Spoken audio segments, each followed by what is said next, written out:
Okay, hello. My name is Daniel Stone with Two Birds, One Stone Learning, and today we have Lena. Lena is going to give us a kind of a walkthrough of the Google Slides that she creates, and then the those extra resources that are kind of attached to those Google Slides, and then how it's implemented. So, thanks again, Lena, for joining us today. So, real quick, Lena, tell us what you're currently doing, and then tell us a little bit about like how you got connected with Two Birds, One Stone Learning. Um, like currently just like in life kind of. Yeah, Sure. okay. Yeah, I am a master's student at University of North Texas studying applied anthropology, and I had taught in through JET in Shizuoka, Japan for 2 years, and yeah, I think it was through one of the um, kind of like jet related job postings had posted about this position, and that's how I ended up getting connected. Yep. So it was with U.S. Jet AA. That's Hmm. the National Jet Alumni Association.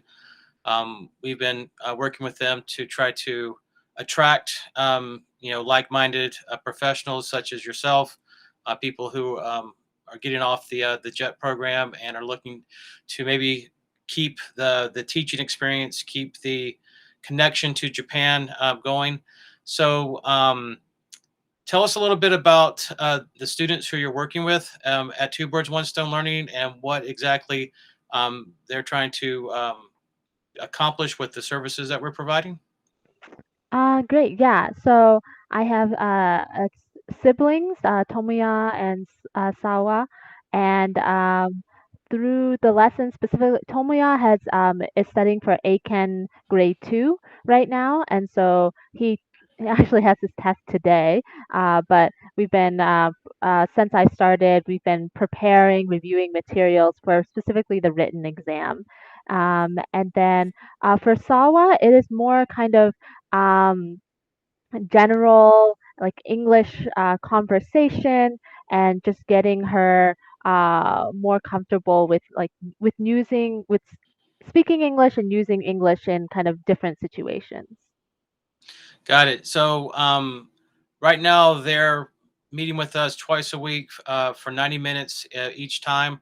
As I understand it, 45 minutes per student, or is it 60 minutes for the older boy and then 30 minutes for the younger sibling? Right now it's even. It's they're both 45 minutes. Okay. And then the older boy is taking ACAN, which Hmm. is a very prominent test in Japan. What level again is he trying to take right now? Grade 2. Grade two. Um, okay. So with that being said, you're basically keeping everything organized for your online lessons with Google Slides. Hmm. Yeah. So would you like to go ahead and share your screen and kind of give us a little walkthrough? Yeah, sure. This is something I've done when I had taught other students as well. I find that it just keeps me organized. Okay, share. Can you see the slides? I sure can. October 1st lesson, it looks like. Yeah, yeah. Very good. Uh, Yeah, so I and when I had more students as well, I like to create usually per family or per like if a sibling. So this slide deck is for both of the siblings, and in it, I like to, it's kind of my way to navigate for links and create sort of an agenda. So I always start off with, for example, a warm up kind of activity or game. And I have like a list of them I kind of cycle through. But this one was just kind of um, a quick game where we just try to go through the animals and like um, do find a animal for each letter of the alphabet. Um, yeah, and so in each of their lessons, so when I go through Sawa's lesson, I just click here, type it in, and then I both of their information is on. this slide deck, so I just skip to the ones that are relevant to them when I'm teaching their lesson. So I'll go first with Sawa. So usually I would start with some kind of warm up like this, or I've done like paragraph corrections or hangman, just some warm up game. And just to emphasize kind of the conversational and more speaking aspects, we then spend the next part of the time kind of. I have this resource called ESL questions that I pull from, and it has a lot of really good questions. You kind of have to go through because some of them are better, or some of them are good for students, and some of them are more for adults. But and I think it has a good variety of questions, and you can go over new vocabulary and things like that. So, for example, on this lesson, I talked with her about sleep, asking about like how many hours do you sleep. Um, and some of them on the fly, I will sometimes adjust the question depending on how they're responding or if they're understanding, or sometimes it's not relevant to them. And so we usually have a good deal of conversation practice. And I've also been so that the second thing we do in our lessons is this lesson plan through it's Khan Academy. It's called Imagineering in a Box, and I really like this. It has like units and stories, so I like this resource because it's kind of a more creative outlet, especially Sawa. She likes to draw. And so this is kind of a more creative use of English. And so each one of them has kind of like a video about, like, for example, story or theme or layout. So we've actually, uh, sorry, just to check, you can see me switching through the tabs, right? I can see Okay, it. great. Um, so throughout this resource, throughout going kind of through these lessons, um, with Sawa in particular, we made three lands, like a gingerbread, a baseball, and like a colorful land. And so we kind of been like going through with the lesson plans, like these are pictures, and like we like draw, like we have there's a drawing website I sometimes use, but kind of like imagining these different worlds and getting pictures and things like that. I believe now we just finished graphics, and so we were so she made some like signs for the land. But and yeah, we watch the video, we discuss it, we kind of go over if there's any unfamiliar or new words, and then kind of put it into practice with like the exercises they have for uh, kind of building the land and creating colors and graphics, and based on the three we've already created. Okay. And yeah, so that's basically for what I do with Sawa each week. And just can you remind me, Sawa's in what grade now? Ah, I just had this fifth grade, I think. Yeah. Okay. And hmm then the older boy, what grade is he in now? I think he is.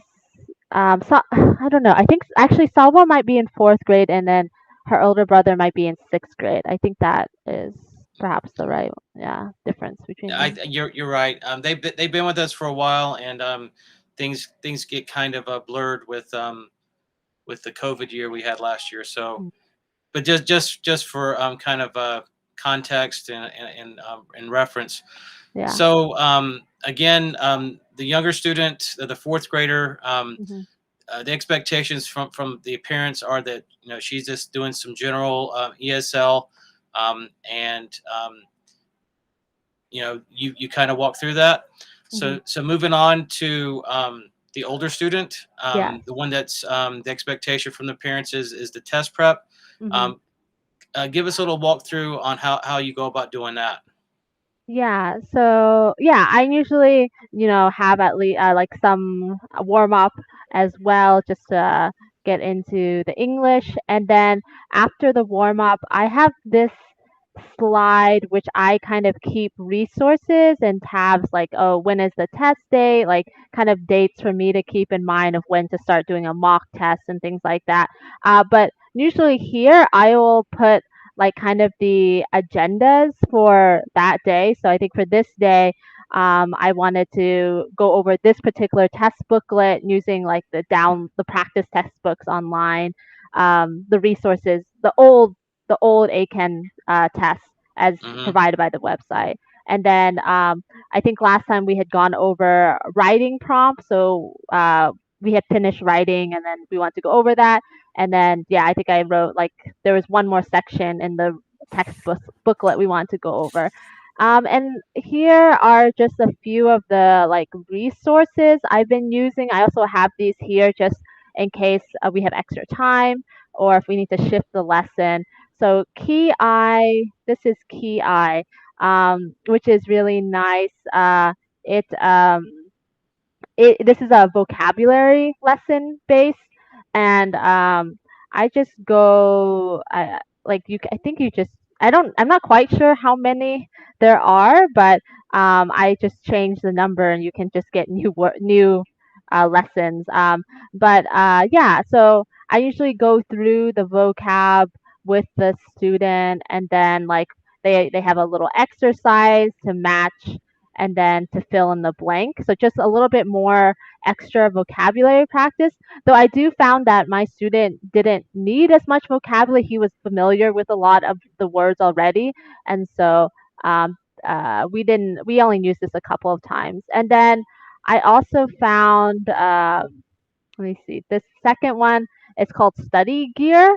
Um, it's actually a website in Japanese for test prep, and I found it useful as well to just kind of because it has like little study sessions and different ways to review for the ACAN.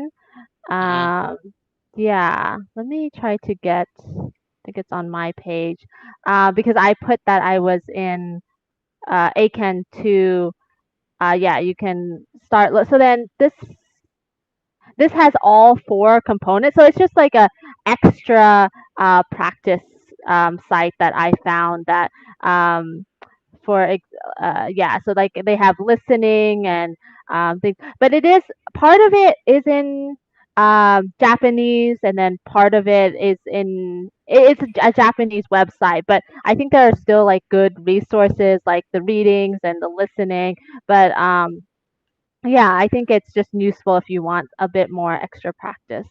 Sure. Um, and Uh, then I just was gonna say, because you're on a Japanese website now, yeah, um, is and also you'd lived in Japan, so you do have knowledge of the Japanese language.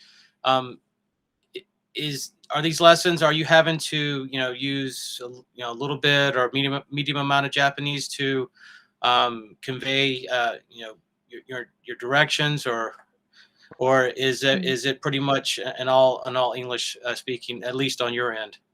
Yes, it's pretty much. I'm not even quite sure if they know I or think I don't think they think I know Japanese. It's all because especially their levels are pretty high. Everything is in English. Sometimes I do hear like Sawa because their mother's in the room and she'll speak in Japanese, and then I will Hmm. kind of because she'll ask them a question, but I don't think I've ever like I've never spoken to them in Japanese. Okay. Ideally, that would be Hmm. great. But realistically, if sometimes some people have some tutors have to use Japanese just to keep the students engaged, or to Right.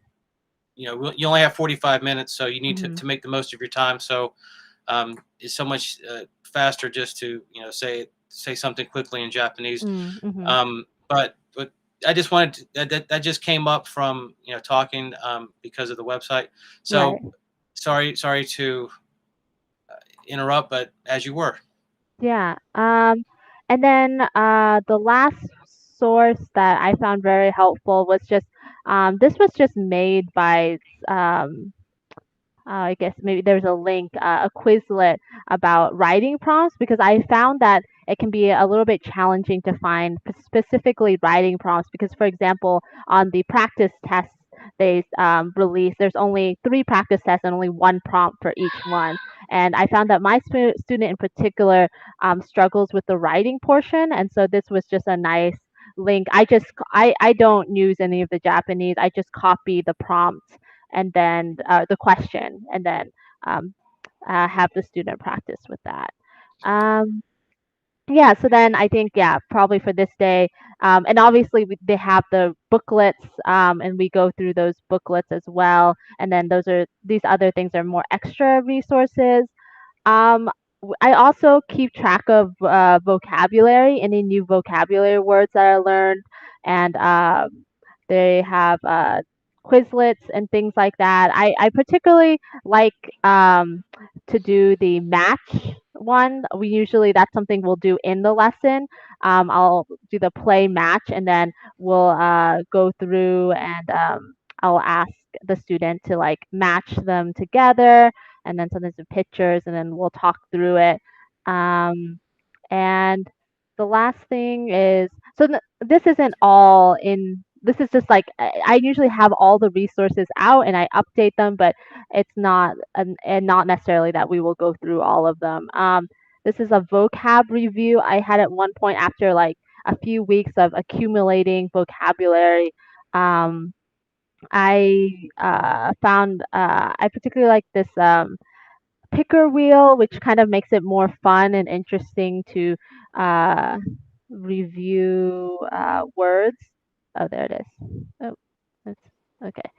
Um, yeah, so it's just kind of like a vocab wheel, and we'll spin it, and then I also just choose a random word, and then they have to like say this, use in a sentence, or draw it, just like a different way to kind of make the vocabulary review more interesting. And then, yeah, I usually just stick this last game in here just for in case there's ever extra time and or there's a lull or something because it's just kind of like a fun. It's a wheel that yeah has a lot of different things, and you just spin it, and then you ask them to tell you like five desserts, five animals that can fly. So sometimes it's a fun thing to end with. Yeah. Looks very, very good. Looks like you have a ton of activities.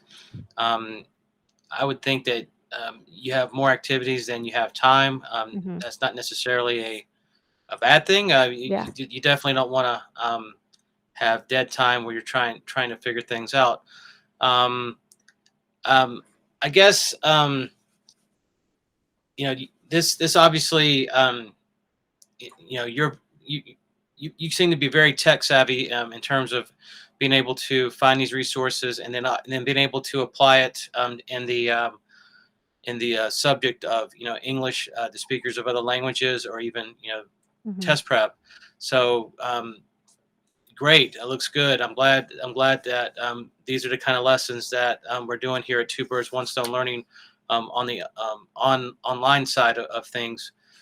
Here in Columbus, we are doing some in person, but that still is a work in progress compared to the way it was before COVID. Mm. But I guess technical issues. Have you experienced technical issues on your end? And then, if you wouldn't mind, kind of rehashing some of the technical issues you've experienced, I guess in the last month or so. Um, yeah, I think generally on my end, my internet has been pretty good and there hasn't been really any disruptions. But I have noticed I like sometimes I send links, especially for games where the student is supposed to see something different. And so I will send a link and once like I think we were doing taboo and then I sent a link and the student actually couldn't open it because it was blocked by the Hmm. browser. And so I think in that case, I just ended up pivoting to a different activity, Hmm. but I did end up looking up other websites to play Taboo, and then the other links work.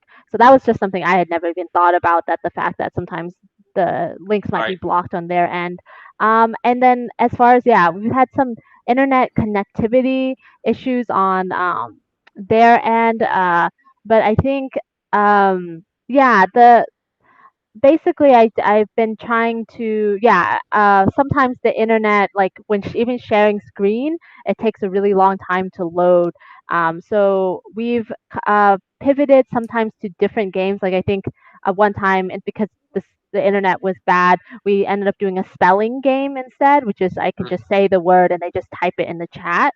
And Hmm. so kind of just pivoting depending on the connectivity, but it does Hmm. make it challenging when they can't the internet is bad and they can't see the screen.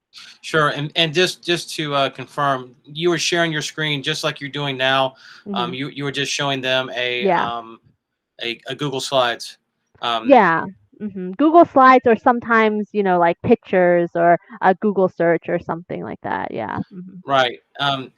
That's kind of unfortunate, because you'd also mentioned, in the earlier part of your presentation just now, how you were using websites, and some of these Hmm. websites would have like videos. Right. Yeah.